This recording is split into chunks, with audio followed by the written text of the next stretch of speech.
Olá, começando mais um podcast Lado B da Notícia. Programa de hoje dando um passeio aí no mundo jurídico. Tá pegando fogo a eleição na OAB estadual, né? Aqui na região, pegando os municípios de Cachoeiro, Otílio Vivaco, Mimoso e Vargem Alta, nós temos a segunda subseção, que tem uma eleição à parte, e nós trouxemos hoje para bater um papo com a gente, ele que é candidato à presidência da OABS, subseção aqui em Cachoeiro, que é o Henrique Tavares. Olá, Henrique, prazer em recebê-lo aqui no nosso Lado B da Notícia. Obrigado, Basílio, é um prazer a gente poder compartilhar um pouco aqui da eleição da OAB. Pegando fogo, né? Isso aí. A campanha está toda sai de uma eleição municipal agora, entramos agora na eleição. Exatamente, entramos na eleição da OAB. Você é candidato, quem é sua vice? Minha vice é Priscila Tomás. Priscila. E nós concorremos aqui à presidência da segunda subseção, que abrange os municípios que você citou. Qual a importância? A gente vê os meios de comunicação estão falando, estão noticiando, a gente no portal de Notícias 24 Horas está noticiando. Por que é tão importante essa eleição aqui? Como que isso afeta diretamente a população, Henrique? Então, a OAB ela tem duas faces, né, bem definidas. Uma face é de conselho de classe, como existem vários outros conselhos de classe. E aí, nesse ponto, a gente, de fato, preza por cuidar dos interesses do dia a dia dos advogados, né, tentando, de fato, que a OAB seja um suporte no dia a dia deles e na profissão. Mas a OAB também é um representante da sociedade civil organizada, tem uma história longa, inclusive, na redemocratização do Brasil. Então, nessa faceta da OAB, ela, de fato, representa a sociedade em vários órgãos municipais e também estaduais, indicando membros para comissões importantes e conselhos municipais desses municípios que a gente cuida. Então, a OAB ela tem não mexe só com o advogado, né? Mexe também com a sociedade. A estrutura da sociedade. Por exemplo, a OAB que indica um desembargador, né? Tem um quinto constitucional. Como que funciona isso? Exatamente. Eu estou falando do Tribunal de Justiça. Isso. 1/5 dos desembargadores são compostos por advogados de carreira, né? E a OAB, ela participa dessa escolha, são várias etapas, né? Atualmente, inclusive, a gente tem uma campanha ao quinto constitucional, como nós chamamos, para a escolha de um desembargador, tem uma vaga aberta com a aposentadoria do desembargador Aníbal. Aqui nós temos uma no Espírito Santo? E nós temos uma vaga aberta e a eleição vai ser dia 7/11. É uma outra eleição que corre aí, né? Além da municipal que terminou, a nossa que vai ser dia 22/11, a gente tem essa que vai ser no dia 7/11. Meio jurídico fervilhando, né? E vocês estão disputando a eleição aqui com outra chapa, né? E na estadual, vocês estão apoiando alguma outra chapa? Nós sabemos que nós temos aí, pela oposição, você é candidato de oposição, né? Porque a gente conversou nos bastidores aqui. Vocês já escolheram quem vocês vão apoiar? Ou isso liberou? Cada advogado faz? Sim, não. Nós aqui, como nós somos chapa de oposição, nós temos uma oposição clara à tentativa de terceiro mandato do atual presidente da seccional. Mas eu fiz uma coalizão aqui com a Priscila, minha vice. Então nós temos na nossa chapa colegas que apoiam a Érica Neves, como eu, né? Eu apoio a Érica Neves, a candidata seccional. Mas tem colegas também que apoiam o Beiu Farina, que também é um candidato de oposição. Ambos de oposição. Atual situação. Olha lá. E o que o presidente... Você ganhou a eleição, né? Aliás, você está bem cotado. A conversa aí na rua estão te dando aí como pulo de 10, né? Vamos ver isso nas urnas. As urnas é o quê? É aquela eletrônica que o pessoal vota aí, é a mesma? Vamos usar a mesma ou não? Não. Ou tem boca de urna? Como que é o processo eleitoral da OAB? Dessa vez, né, a gente vai ter uma experiência nova. A votação vai ser eletrônica por meio de um site. Então, vai ter um site próprio. E nesse site os colegas vão acessar, validar sua identidade, fazer a votação de casa ou do escritório. O que a gente vai ter é para aqueles que não conseguirem fazer a votação por algum problema técnico, eles vão poder ir até a sede da subseção e vai ter lá um computador preparado para ele fazer seu voto. Aqui em Cachoeira, na sede da subseção, que funciona ali no pátio do fórum, né? Todo advogado pode votar ou tem restrição? Todo advogado apto, né? Isso, kit com a AB, seja com sua mensalidade, seja com processo ético. Então, os advogados já estão validados e existe uma lista dos advogados que estão aptos a votar. Tem que ter a carteirinha da OAB, não é só formado em direito, tem que ter a carteirinha e está em dia. Está em dia com a AB. Com a mensalidade. Com a mensalidade. Certo. E o que você propõe? Qual o argumento que você está usando? Tem alguém que está concorrendo com você, né? Qual o argumento que você está usando para convencer o advogado a votar na sua chapa? Então, Basílio, eu já participei do sistema OAB como conselheiro estadual por 2 vezes. Também participei como conselheiro federal representando o Espírito Santo. Não existia, se eu não me engano, o Atílio Viváqua foi o último representante do interior de Cachoeiro, de Atílio Viváqua, da nossa subseção representando. Eu fiz isso no ano de 2016 a 2018. Então eu conheci o sistema OAB no âmbito estadual para o federal. Mas sempre tive vontade de servir aqui onde, de fato, eu moro e trabalho. Entendi que esse era o momento. A OAB já vem 2 mandatos do atual presidente, que apoia, né, o colega que concorre conosco. Entendi que é momento de mudar, de renovar a OAB. A advocacia e o mundo mudaram demais. A advocacia hoje é praticamente toda virtual. Os colegas têm outras necessidades. E eu sinto, de fato, uma carência de que a OAB se integre a essa realidade, a nova realidade da advocacia. Uma advocacia muito mais virtual, uma advocacia que precisa de formação específica para continuar atuando. Não só os colegas que estão no início de carreira, os jovens advogados, que precisam do apoio para, de fato, entender como é a prática da advocacia, porque saem da faculdade sem esse suporte, mas também os colegas que estão em carreira mais avançada e têm que conviver com sistemas eletrônicos complexos. E nós não enxergamos, né, atualmente na segunda subseção uma formação específica que dê esse suporte ao colega advogado. Então a OAB, a gente entende que pode contribuir, a OAB pode fazer mais do que ela tem feito. E eu e Priscila, né, que vivemos a advocacia, queremos contribuir para isso junto com os colegas de chapa. Fizemos a partir de uma composição plural da chapa. Nós temos então na chapa colegas que atuam em diversas áreas da advocacia, colegas que têm escritório, outros não têm escritório, advogam aí em casa, colegas de início de carreira e colegas com mais de 40 anos de advocacia. Nós temos colegas de todos os municípios, nunca uma chapa fez essa composição, né? Então, como a segunda subseção representa vários municípios, nós temos questão de ter pelo menos um colega de Vargem Alta, um de Muqui, um de Atílio Viváqua, um de Mimoso, porque existem visões diferentes e necessidades diferentes. Eu não posso falar o que o colega de Mimoso precisa na advocacia dele. Ele tem outra realidade, ele tem outras necessidades. Você chega em Muqui, por exemplo, é uma vara única, né? Qual é a realidade do colega que advoga numa cidade que tem uma vara única para julgar tudo? É diferente da realidade de Cachoeiro. E eu não posso achar que eu conheço essas necessidades. Então a gente conseguiu construir com colegas que representam toda a advocacia para que o conselho seja de fato uma antena para captar essas necessidades e a gente possa planejar as ações com os recursos que temos para dar soluções que são necessárias para a advocacia atual. É importante, eu vou falar com aquela câmera ali, que a gente está conversando com o Henrique, às vezes foi uma falha do entrevistador aqui, eu não apresentei o Henrique direito, como que ele chegou, né? Ele tem uma trajetória para chegar, para estar aqui pedindo voto, colocando sua plataforma aí para a candidatura à presidência do OAB. Fala um pouquinho da sua história, como que você chegou na advocacia, né? Como que foi essa trajetória sua até aqui, até esse ponto de hoje? Então eu me formei em 2001 na Faculdade de Direito de Cachoeiro Itapemirim, sou filho de um pequeno empresário e de uma professora municipal, não tenho tradição jurídica na família nenhuma, e junto com o meu irmão, Gustavo, e com o Atílio, nós formamos juntos na faculdade, a gente criou o escritório Tavares e Giro, e começamos com todo advogado que não tem tradição jurídica na família, né, vivendo de diligência, fazendo representação para as grandes companhias telefônicas, corri todos os fóruns do sul do estado, desde de Bom Jesus, Anchieta, Cachoeiro, Mimoso, conheço todos os fóruns, e a gente veio, de fato, lutando, progredindo. Então, eu tenho 22 anos de advocacia.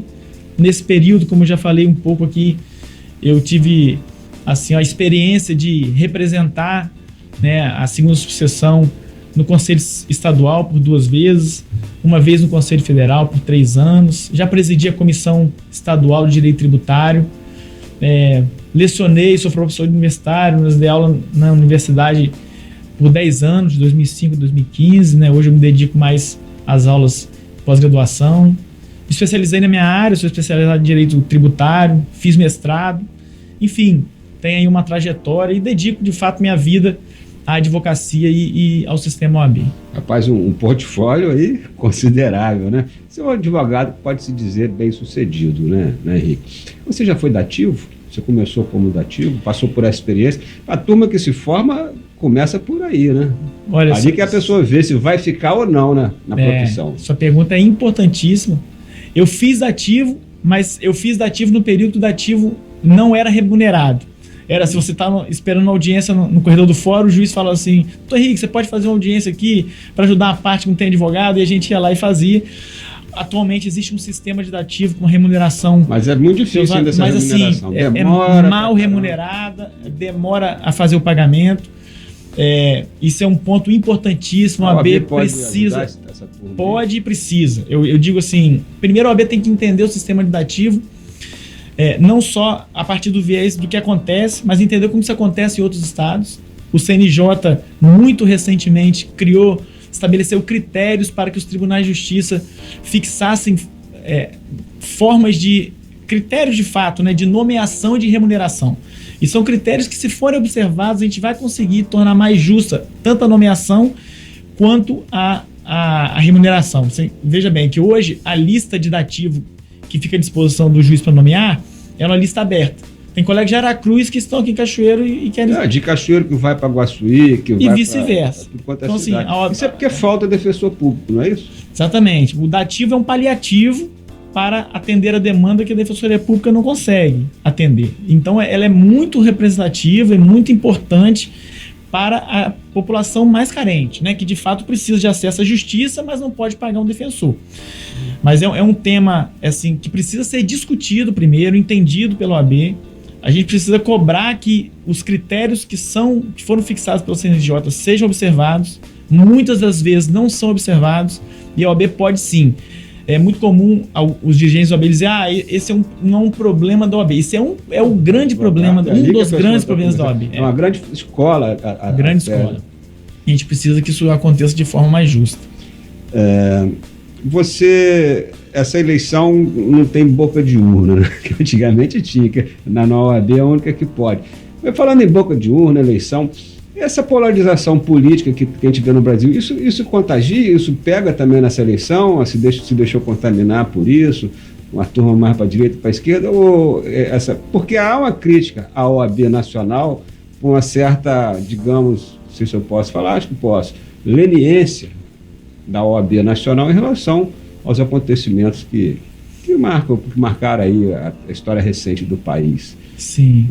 Chegou aí nessa eleição? A OAB, a gente não vive sem política, né? Então a gente não pode demonizar a política. Mas a gente não pode cair no erro, a OAB, né? Não pode cair no erro de trazer ideologia para dentro do órgão. Né? O órgão, ele tem... que a sua chapa ela tem gente de todas as matizes, por isso que eu perguntei. A política e as diferentes matizes políticas, elas têm que ser utilizadas para unir, e a gente tem, de fato, um consenso em relação às questões importantes. Veja bem, a OAB ela tem o dever de defender a lei e a Constituição. Né? Então, esse é o juramento que todo advogado faz e todo membro de OAB faz ao tomar posse. Então, se a gente vai defender a lei e a Constituição, tem que ser a partir de um viés que não seja ideológico, seja de fato em defesa da lei, independente do matiz político ou da preferência política que eu tenho. Então, a minha composição mesmo, a gente tem colegas que têm uma preferência de mais direita, centro-direita, e outros são mais de esquerda, porque a gente converge. O que nos une é muito maior do que o que nos separa. Né? O que nos une é, de fato, trabalhar por um órgão que seja não tenha ideologia, tenha como única ideologia a defesa da Constituição, de fato que não puxe nem sirva a nenhum senhor, né, que não seja a defesa da Constituição, e enquanto entidade da sociedade civil organizada, ela precisa desempenhar esse papel que é muito importante. Me parece que a gente pode fazer mais também nesse ponto. A eleição para a OAB nacional, vou insistir um pouquinho mais nesse ponto, que a OAB é um órgão que tem uma eleição, é democrática a escolha, né? Não é por indicação, né? Nomeação, vocês vão votar, vão escolher seus representantes, mas não é assim que ocorre esse voto direto para a escolha da OAB nacional. Você tem alguma crítica em relação a isso? Eu tenho uma reflexão. Te apertei agora sem machucar, hein? Sim, mas é bom, eu não fujo de nenhuma pergunta, não.